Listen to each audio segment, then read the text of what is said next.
What's up, everybody? So I'm going to give you guys a step-by-step on how to convert your G8 from an automatic to a manual if you have the G8 GT, which all came in automatics. So some of these parts you might not be able to source unless you get it from a wrecked GXP with a manual in it. But so I got a lot of stuff from Australia, like the wiring harness that came out of a 2010 Commodore, the shifter plate that came out of a 2010 Commodore, and the shifter and everything else. But a lot of stuff for the Camaro will work on the G8. So really what you want to do is you want to source a transmission, obviously, a flywheel, clutch, all that stuff, all out of a 5th gen Camaro. Even the clutch pedal for the Camaro will bolt right up, but I ordered both the clutch and the brake pedal for it. And there's even a spot that, I don't know if you can see it, a spot up there for it to mount to.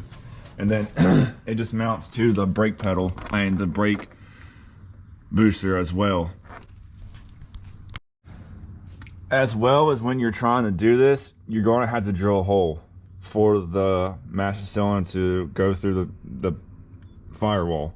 And I recommend getting a Dremel tool as well, because it's kind of like a weird shape. You gotta like massage it because the master cylinder goes through there, and it's not a perfect circle, if that makes sense. Why am I popping the hood? It literally doesn't have a freaking front radar support on it. Also, I'm gonna put links to everything that I use that you can get in America to make it a little bit easier, because I've had zero luck with anybody who has done the swap, and I'm hoping like this will branch out people to, you know, want to swap their cars because the G8 is cool.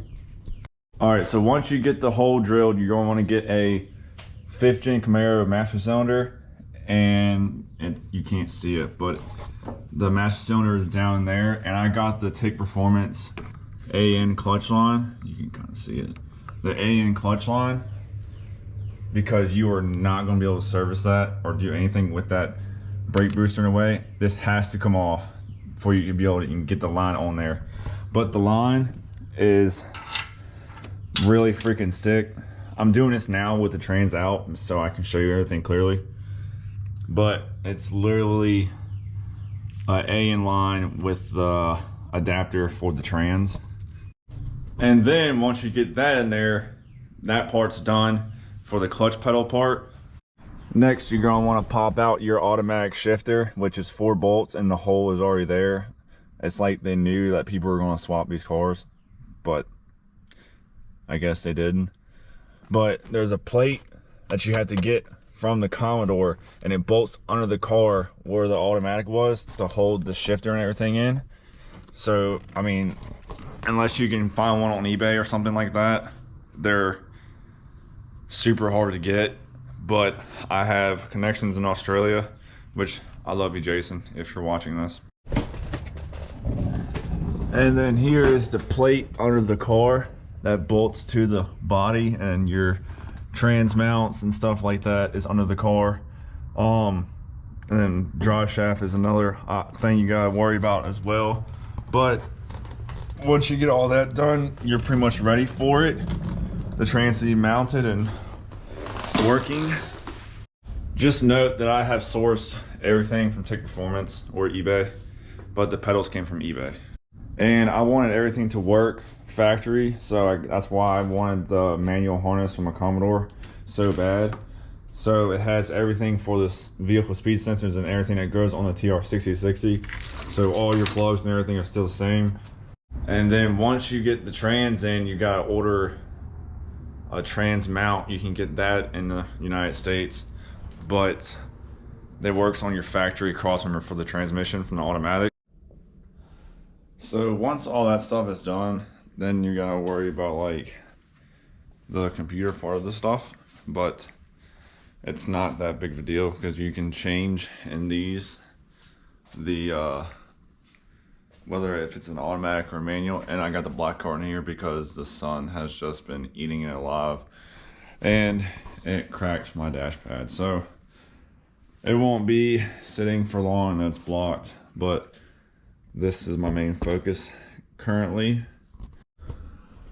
Overall, it hasn't been too terrible of a swap to do. It's just been kind of annoying finding stuff for it. But I mean,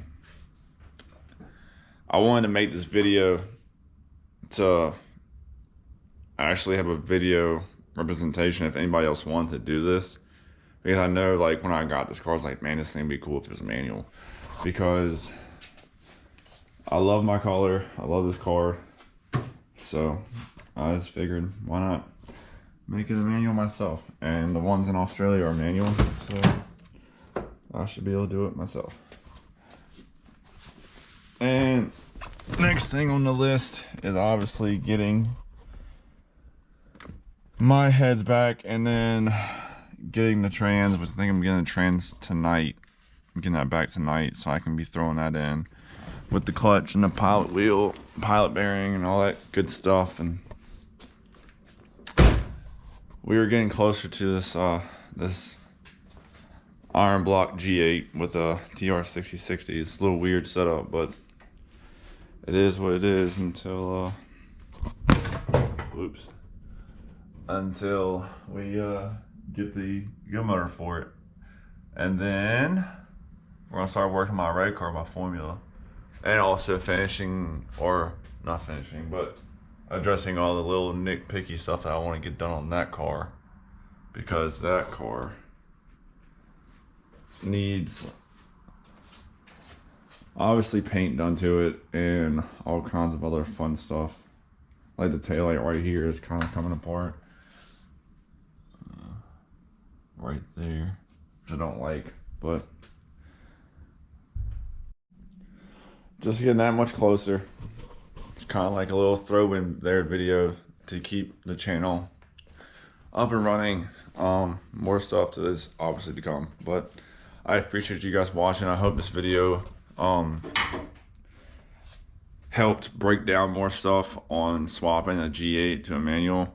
And if you have any questions, feel free to hit me up. I have a lot of knowledge on doing this now. If you need pictures of anything or whatever, I got you. So I'll see you guys on the next one. I appreciate you. Bye.